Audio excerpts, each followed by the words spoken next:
Hey guys, I hope you're all doing well and welcome back to another Project Pan update. If you're new to these videos, these are makeup products that I want to finish or use up or hit pan on, and I do an update on them every month. I was supposed to do an update on it in February. I didn't forget about it, but a little short story time before we get started. So when I was a kid, like 13 or 14 years old, I must have touched something I shouldn't touch, or like I'm not sure if I touched any dirty stuff or is this any kind of flowers I'm not supposed to touch. When I was a kid, I liked to play outside with other kids a lot, and I must touch something that got to me. So one day I woke up and I had like bubbles, little red bubbles on my lips, and they are kind of like herpes, or other people call them cold sores. They just happened out of nowhere. I don't know how I got it. I put cream on it, but once it's with you, it seems to be like a virus that's always with you. So for the past years, every few months I would get it, and then they would be like every time on the corner of my bottom lip on the right side.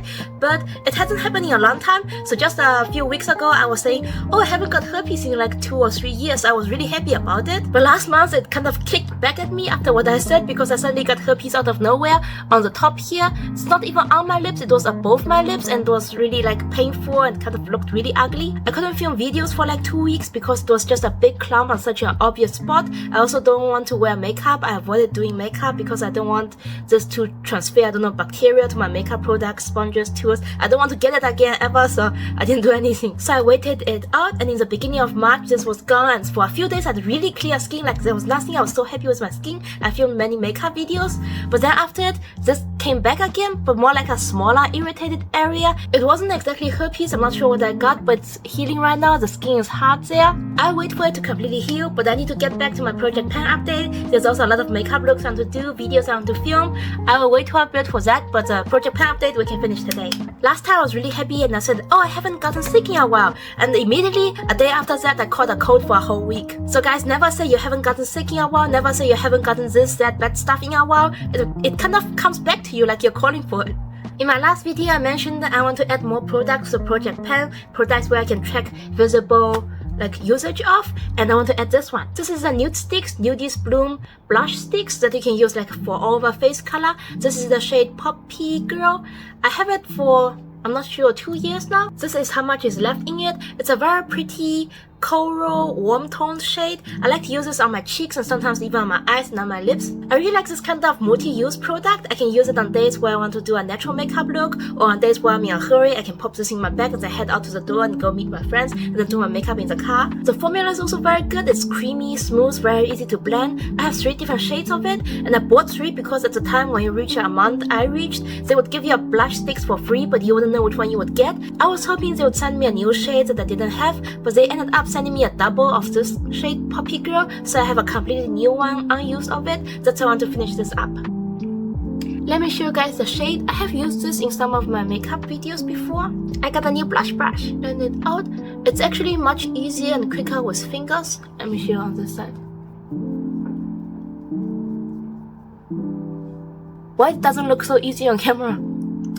Normally I like to blend it out with my fingers. It's a very lovely shade that brings some color to my face. I really like it. It suits my skin tone very well. If you have similar skin tone like me with warm undertones, I think you would like this shade. I like this blush a lot, and I have an unopened one from the same shade, so I have to finish this one up. This was an eyeshadow palette in my Project Pan. I have already hit 2 pans on it, and I think I want to hit a pan on this and this matte shades as well, but there's not much big progress. I'm not in a hurry with this, there's no goal I want to focus on. I'm already very happy to have 2 pans in this palette, so I want to focus on this palette now. This is my first Flower Nose eyeshadow palette. This is the shade Celestial Castle from the Moonlight Mermaid collection. The colors in this palette are very wearable, useful for daily makeup looks. They're also not as pigmented as the newer Flower Nose palettes. I think the formula was different back then. And the one I think I'm going to hit pan on soon is this one. Can you see the dent in this white shade here? I always use it as a base. I sweep it over my eyelids before going in with the other shades. I look forward to hitting pan in it. If you are a fan of Flower Nose, which one was your first palette from them? Speaking of Flower Nose, I also got a new palette scent from them in PR. This one is from the Violet Strawberry Rococo collection, and I'm so happy and so grateful because this was a region exclusive collection that we couldn't get here in China. And I really liked the collection when it launched. I like the packaging, the aesthetic of it, and the colors they launched. And pink is my favorite color, so I'm so happy to receive this palette. I will definitely do a lot of looks with it. These are the 2 YSL lipsticks in my Project Pan. I didn't do much progress on it because I couldn't really wear makeup. I don't want this to touch my lips and get anything. Last time I mentioned that the older YSL lipsticks lipsticks from other brands, you could peel the sticker off and there will be a hole and you can poke in it and there will be products coming out.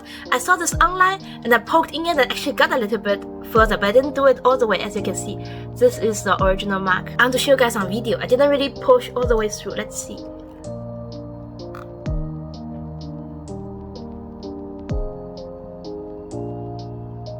I thought I only had to finish like this 1 millimeter more, but there's like a whole cm of lipstick still in it. I would be patient and use it bit by bit. If you have an older lipsticks like this or exactly this model maybe, you can take a slim brush like this and then poke it up in the end. Make sure to clean your brush handle before you do it.